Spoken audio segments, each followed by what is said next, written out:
On the 31st of December 1944, the German First Army launched Operation Nordwind, a large-scale counter-offensive into northeastern France that sought to exploit the thinly held line of the American 7th Army and capture the key cities of Strasbourg, Metz and Nancy. Moving off from their start lines, the assaulting German troops advanced through snow-covered fields and forests and soon hit the forward American positions. Holding the left of the American line was the 100th Infantry Division, which had the 397th Infantry Regiment deployed around the town of Rimling. The 397th regimental history details the opening of the enemy counter-offensive. It was the most vicious and determined German assault with which we had ever been faced, and those first few minutes gave clear signs that Rimling was going to be a hot town, and that New Year's Eve, after all, was not to be drab or dull. We were faced by a foe who was determined to capture Rimling, come what may. Each enemy drive was made by numerically superior forces, with tanks, with self-propelled weapons, and limitless amounts of artillery and mortar barrages, which eventually reduced the entire town to ruin. The foe manifested an excellent morale or pure fanaticism in its fierce attack. Remarkably, despite being outnumbered and outgunned, the 397th Regiment held Rimling throughout the first week of the offensive, and it was on the 5th of January 1945 that the Germans were forced to temporarily suspend operations in that sector to allow their forces to regroup and replenish the heavy losses they had sustained in the fighting.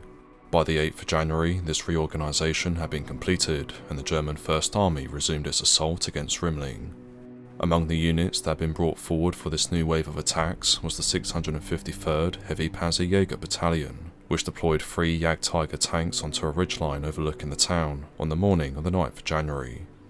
Weighing up to 70 tons, with 25 cm thick frontal armour and mounting a 128mm main gun, the Jagdtiger was the German Army's newest tank, and its employment during the Battle of Rimling marked the first time it was used in combat.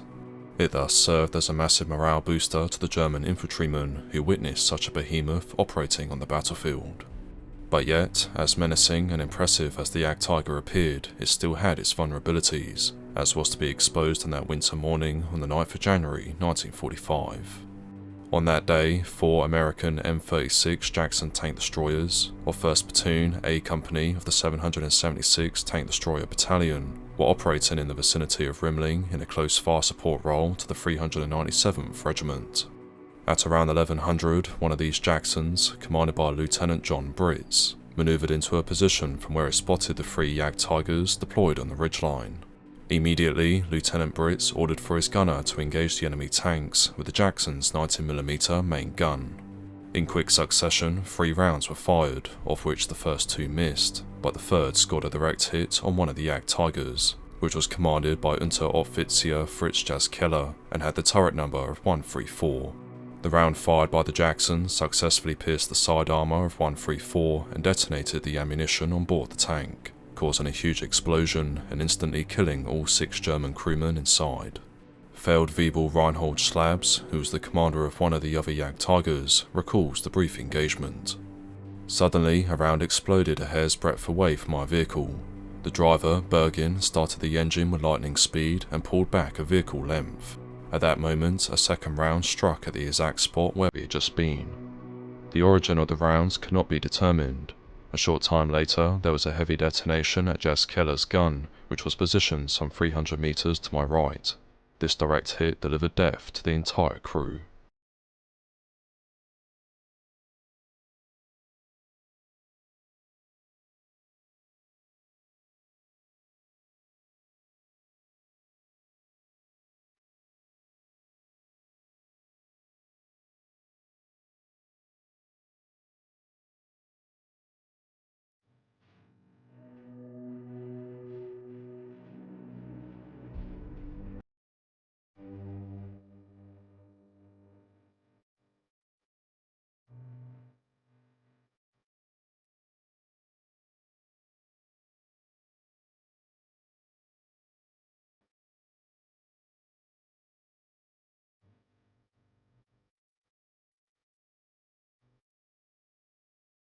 Thank you for watching this video. If you enjoyed it, please be sure to leave a like and subscribe so that you never miss one of my future videos.